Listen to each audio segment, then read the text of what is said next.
पर सबको लगता है। कठपुतली। जोधपुर शहर घूमते हुए राजेश और प्रिया की नजर एक चौराहे पर गई। वहां दीवार पर बहुत सारी कठपुतलियां टंगी हुई थी और राजस्थानी लिबास में एक बहुत बुजुर्ग अंधा बैठा हुआ था। उन कठपुतलियों में एक अजीब सा आकर्षण था। राजेश और प्रिया भी खड़े होकर निहारने लगे। राजेश, इनका चेहरा तो अलग अलग इंसानों का लग रहा है। प्रिया ने हैरान नजरों से निहारते हुए कहा, इसी को तो कलाकार की आर्ट कहते हैं प्रिया।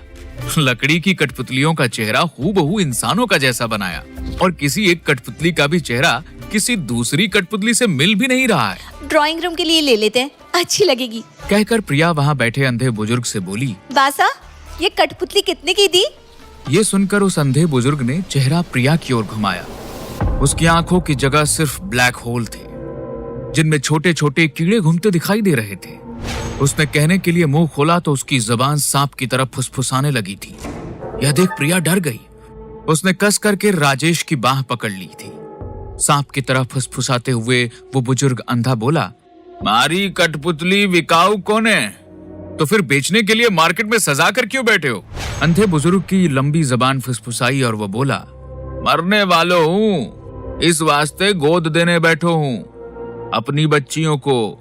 जो इनका ध्यान अपने बच्चों की तरह रखने की कसम खाएगा, उसे मेरी एक बच्ची घर ले जाने वास्ते दे दूंगा मुफ्त में। मुफ्त का सुनते ही प्रिया के कान खड़े हो गए और वो बोली, मैं कसम खाती हूँ कठपुतली का ध्यान अपने बच्चे की तरह रखूंगी। अब लाओ, दो मुझे फ्री की कठपुतली।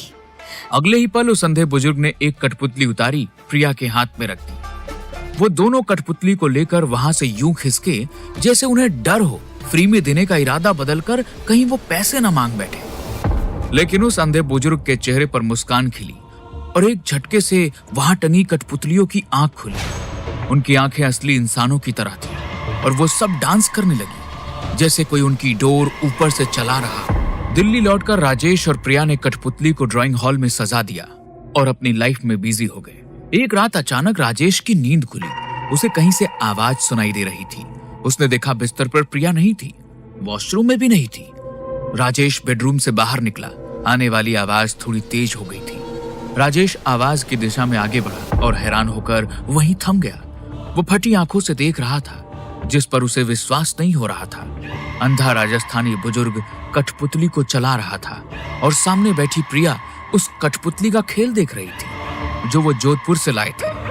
राजेश को समझ नहीं आ रहा था कि इतनी रात ये अंधा उसके घर में क्या कर रहा था।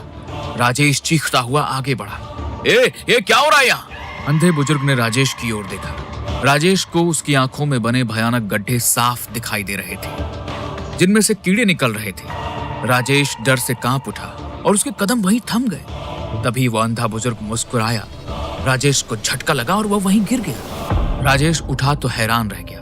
वो अपने बेड पर था, साथ में प्रिया खड़ी थी और सुबह हो चुकी थी। राजेश का दिमाग चकरा गया। ये रात से दिन कैसे हो गया? प्रिया वो कहाँ है? क्या हो रहा था वो? सुनकर प्रिया का दिमाग चकरा गया। किसकी बात कर रहे हो राजेश? तुम्हारे ऑफिस जाने का टाइम हो रहा है, तुम उठे नहीं इसलिए तुम्हें उठा रही थी। अरे अभी तो वो जोधपुर वाला अंधा तुम्हारे सामने कठपुतली चला रहा था नीचे हॉल में। राजेश, तुम अभी नींद से उठे हो। सपने में तुम क्या देख रहे थे उसका एक्सप्लेनेशन मैं कैसे दे सकती हूँ? राजेश को भी यकीन हो गया कि उसने सपना ही देखा होगा। वो ऑफिस जाने के लिए तैयार हुआ। ब्रेकफास्ट टेबल पर पहुंचा तो वहां आज 3 प्लेट्स थी। राजेश ने पूछा, तीसरा कौन है आज? बच्चों की छुट्टी नहीं है? वे हॉस्टल से आएंगे नहीं? तुम्हारे मायके से कोई आया क्या? नहीं, कोई नहीं आया। घर में हम 3 जने तो हैं। तीनों साथ में ही तो ब्रेकफास्ट करेंगे ना। वही तो मैं पूछ रहा हूँ, तीसरा है कौन? हमारा बच्चा। भूल गए क्या? हमने जोधपुर में वादा किया था कि अपने बच्चे की तरह देखभाल करेंगे।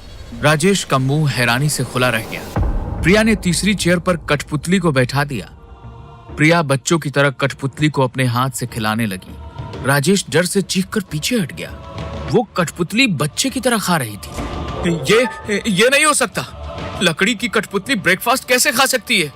कठपुतली ने अपनी आंखें खोली। वो बिल्कुल इंसान की तरह थी। कठपुतली ने राजेश को घूर कर देखा। घबराकर राजेश कुर्सी से गिर पड़ा। वो जल्दी से उठा, अपना ऑफिस बैग उठाया और बोला, मेरी मीटिंग है, मैं जा रहा हूँ। बिना प्रिया का जवाब सुने राजेश भाग खड़ा हुआ। अब ये हर पल की कहानी बन गई। प्रिया सुबह शाम दिन रात कठपुतली को बच्चे की तरह लिए घूमती और वैसे ही उसकी देखभाल करती, उसे नहलाती, नए कपड़े पहनाती, खिलाती पिलाती और उसे बच्चों की तरह अपने पास सुलाती।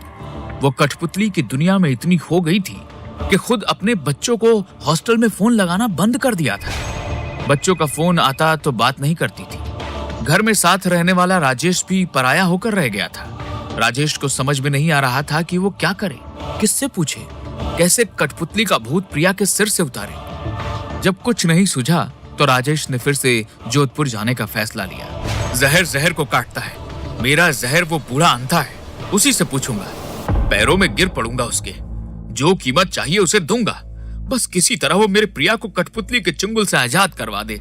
राजेश ने पहली फ्लाइट पकड़ी और वो जोधपुर पहुंच गया। एयरपोर्ट से सीधा वो उस बाजार में पहुंचा जहां वो अंधा बुजुर्ग बैठता था। वहां पहुंचकर राजेश टेंशन में आ गया। आज वहां कठपुतली वाला आया ही नहीं था। शिट, इसे भी आज ही नहीं आना था। आसपास वालों से पूछता हूँ, किसी को तो उसके घर का पता होगा। ये सोचकर राजेश ने आसपास के दुकानदारों और फेरी वालों से पूछा तो किसी को कठपुतली वाले अंधे बुजुर्ग का पता ही नहीं था। तभी राजेश की नजर वही बने पुराने से मकान के बाहर बैठी बुजुर्ग पर पड़ी जो बीड़ी पी रहा था। ये यहाँ का पुराना बंदा लगता है, उस कठपुतली वाले की उम्र भी यही है, ये उसके घर का पता जरूर जानता होगा। ये सोचकर उस बुजुर्ग ने राजेश से पूछा तो वो अपनी बूढ़ी यादाश्त पर जोर देकर बोला, हाँ, वो अंधा कठपुतली वाला, वो तो अपने टाइम का बड़ा कलाकार था। विदेशों से आने वाले लोग भी उसका कठपुतली का खेल देखते थे। बाद में वो यहीं सामने बैठने लगा था। ये सुनकर राजेश का चेहरा उम्मीदों से भर उठा। आप बता सकते हैं वो कहाँ रहता है? आज वो आया नहीं, मुझे कैसे भी आज ही उससे मिलना है। पर उसे मरे हुए 25 साल हो गए। क्या बात कर रहे हो आप? अभी पिछले महीने तो मैं और मेरी वाइफ जोधपुर घूमने आए थे, यही मिला था वो हमें। एक कठपुतली भी उसने दी थी। मैं तो पैदा भी इसी मकान में हुआ था, तो मुझसे ज्यादा जानते हो क्या? 25 साल पहले जोधपुर को वो खूबसूरत कठपुतली बनाने के लिए अतिक्रमण विरोधी अभियान चला था। उसकी में नगर पालिका वाले उसकी गुमती तोड़कर सारी कठपुतलियां कचरे में डालकर चले गए थे।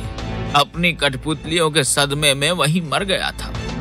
हाँ, कुछ लोग बोलते हैं तुम्हारी तरह के वो जहाँ मरा था वहाँ कठपुतलियों के साथ दिखाई देता है, पर हमने तो उसे कभी नहीं देखा। ये जानते ही राजेश सदमे में आ गया और वो बोला, वो तो मेरे घर दिल्ली में भी दिखाई दिया था, मेरी वाइफ को कठपुतली का खेल दिखाते हुए। ये सुनते ही उस बुजुर्ग का चेहरा भी डर से भर उठा और वो बोला, फिर तो तुमने अपनी औरत को दिल्ली में अकेला छोड़कर अच्छा नहीं किया। अगर वो तुम्हारे घर में दिखा था तो वो आज भी तुम्हारे ही घर में होगा। यहाँ टाइम खर्च कर तुम्हें कुछ भी नहीं मिलेगा। जाओ अपने औरत को बचा लो। राजेश अंदर से सिहर उठा। वो उल्टे पैर एयरपोर्ट पहुंचा। किसी तरह दिल्ली जाने वाली फ्लाइट में टिकट के जुगाड़ की और वो सीधा दिल्ली पहुंच गया। आनन फानन में राजेश एयरपोर्ट से अपने घर पहुंचा और जब घर के अंदर पहुंचा तो उसने राहत की सांस ली। प्रिया सही सलामत थी। उसने प्रिया से पूछा, प्रिया वो कहाँ है कठपुतली बाज? कौन कठपुतली बाज?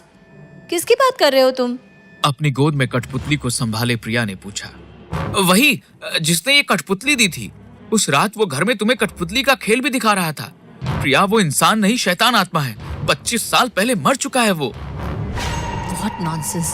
कुछ भी बकवास करते रहते हो तुम। जाओ जाकर पागलों के डॉक्टर को दिखाओ। सपने और हकीकत में डिफरेंस समझ में नहीं आ रहा है तुम्हें? चलो बेटा, तुम्हारे दूध पीने का टाइम हो गया है। आजा। राजेश को समझ नहीं आ रहा था कि वो क्या करे। वो गोद में कठपुतली को ले जाते हुए प्रिया को लाचारी से देखता रह गया। फिर एक रात उसे वो आवाज सुनाई दी जिसका वो बेचैनी से इंतजार कर रहा था। वही आवाज जब प्रिया अपने बेड से गायब थी और हॉल से हल्के हल्के आवाज आ रही थी। राजेश दबे पांव वहां पहुंचा तो देखा अंधा राजस्थानी बुजुर्ग कठपुतली का खेल प्रिया को दिखा रहा था। अब राजेश सामने आया और चीखा, क्या चाहते हो तुम? क्यों प्रिया के पीछे पड़े हो? उसने अपनी आंखों के गड्ढों से देखा जहां से कीड़े निकल रहे थे। फिर वो बोला, आज रात मेरा आखिरी खेल है, फिर मेरा बच्चा आजाद होगा। कहते हुए उसने अपनी कठपुतली की डोर निकाली और प्रिया के ऊपर फेंकी। प्रिया पर वो डोर यूं चिपकी जैसे कठपुतली पर लगी हो। अब उसने डोर चलाना शुरू की। प्रिया कठपुतली की तरह नाचने लगी। यह देख राजेश आगे बढ़ा तो महसूस किया उसके पैर चिपक चुके हैं। अचानक डोर से नाचती प्रिया चीखी और झटके से उसके कमर के नीचे का हिस्सा लकड़ी का हो गया। यह देख राजेश चीख पड़ा। कठपुतली के लकड़ी के पैर अब असली इंसान के बन चुके थे। आधी लड़की की बन चुकी प्रिया डोर पर नाचते हुए फिर चीखी।